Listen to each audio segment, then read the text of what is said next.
Hey guys, and welcome to another week of distance learning with Miss Joseph. Let's start off positive with a quote by Michelangelo. This week we're going to be talking about a style of art called optical art. The perfect master of this is M.C. Escher. Op art stands for optical art because it plays a trick on the mind. We're going to learn how to make our own optical art, and materials that you'll need for this project are going to be a pencil, a ruler or a straight edge, an eraser, and a marker, whether it's a Sharpie, thin, large, whatever, something permanent. You're also going to need something that has a flat circle shape, so flip a bowl upside down. I used a mirror. Now we're all struggling. I don't have all my materials. I have this itty bitty ruler, but I'm going to make it work. Starting from the edge of my paper, I'm going to lay my ruler down, make sure it's nice and straight. I'm going to create light marks, creating like a striped background. Again, it's just going to be the width of the ruler.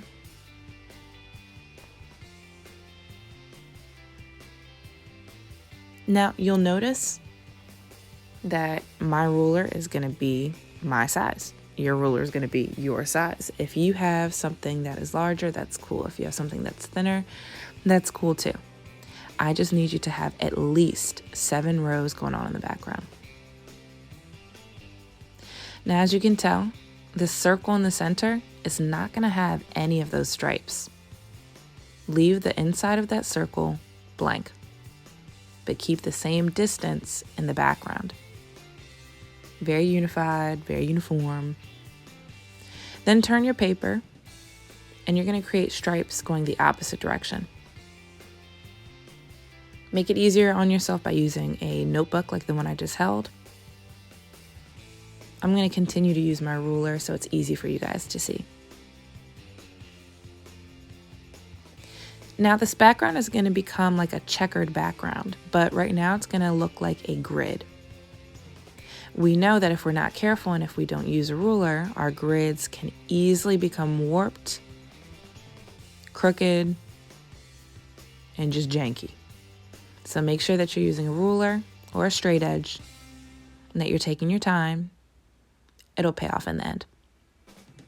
Now I've got my checkered background. Turn my paper, really tried to make sure everything was straight to the best of my ability. It's time to work on the inside of what's going to become a sphere. I'm going to take my ruler and using that line that I see in the background, the most center one, I'm going to connect that for a middle line in my circle. Next, I'm going to connect the other points that I see. For example, I took this line and connected it through the circle.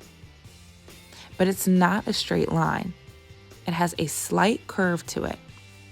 It's going to mimic the side of the circle that I'm closest to. So because I'm on the left side, this line is going to lean to my left side.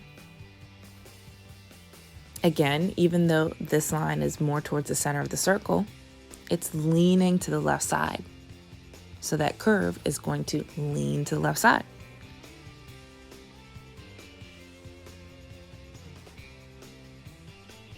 This may take some practice.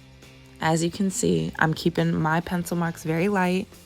I'm erasing where I feel like I could improve, and I'm going over lines. I turn my paper because I'm most comfortable when I'm drawing with my right hand, I guess, going in this direction. So if you turn your paper, that's all okay.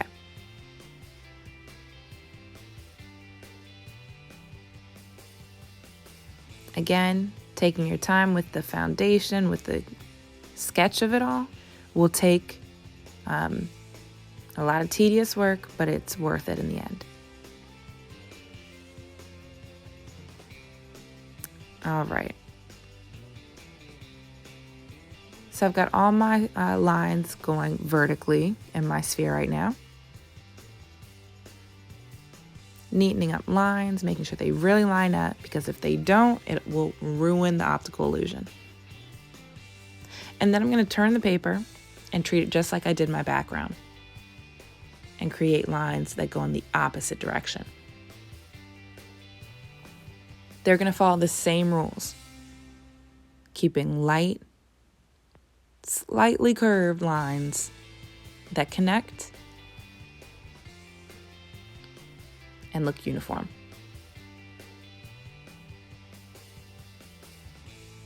Again, guys, I know it looks dark, but I'm really keeping it light. That's why when I erase, you cannot see my old marks. Everyone should be using a pencil, keeping it light. Work slowly, do not rush yourself. Make sure your lines line up.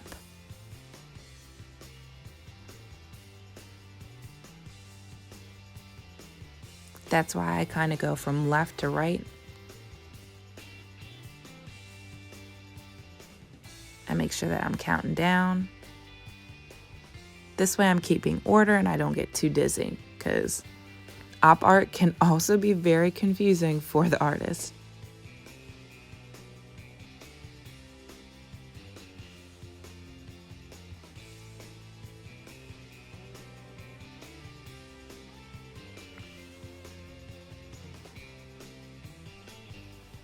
All right, I'm finishing up with my last lines, and as you can see, the squares that were built inside the sphere, they're all different shapes and sizes. That's because all of these lines are curved.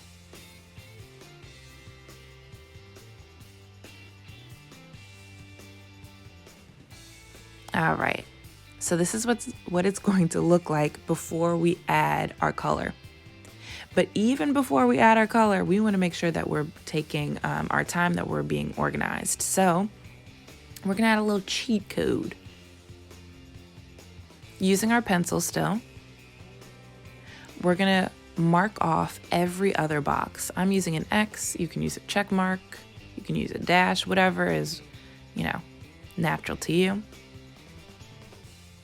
But those X's, those marks, those dashes, they're going to represent where you're going to fill in those boxes with color or with black. Okay, so I've made my marks. I've double checked to make sure that I have no X's, no boxes that are right next to each other. If I do, there's a problem. There should be a space all around. Then I'm going to take my Sharpie, or marker or color, whatever you decide. I'm going to outline and then neatly fill it in. Do not be like me. This is my artist table. I'm used to getting it messy. Please use a mat under your paper if you're using a Sharpie so you don't get anything messy, okay? Anyways, I started my checkered, but I wanted to slow down and show when you started to get to the sphere. When I outline that X box, I can see that my square has turned into kind of a curved shape. I'm still going to outline and fill it all in with black. See, I can trace and it becomes curved. I'm still going to fill it in with black. This is what's going to create the lifting effect that we can see here. Even though I worked really neatly, really slowly, some of those lines, if you look very closely, do look a little more curved than I want. So I'm going to go back and really neaten things up.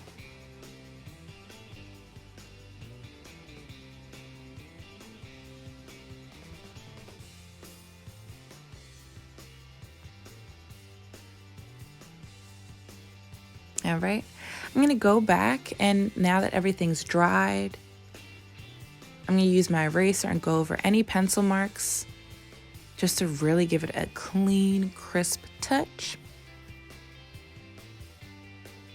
And I'm going to add value using my pencil again. You can even see in some squares, I went over a few times with my marker to create deeper blacks. I'm going to use my pencil now around my circle in areas where I feel like shadow, right, where it would be darker. I'm going to add shade there. I'm not going to use my finger to blend. Instead, I'm going to use a tissue, piece of paper, a Q-tip, right? And I'm going to use a circular motion to blend that out. This is actually a really important part. This is what's really going to actually make this pop. This little gray is going to add a even more emphasized effect of that lifting, that curve, that optical illusion that something is lifting from my paper from that checkered background. Remember to always try to look where your light source is coming from so your shadows make sense.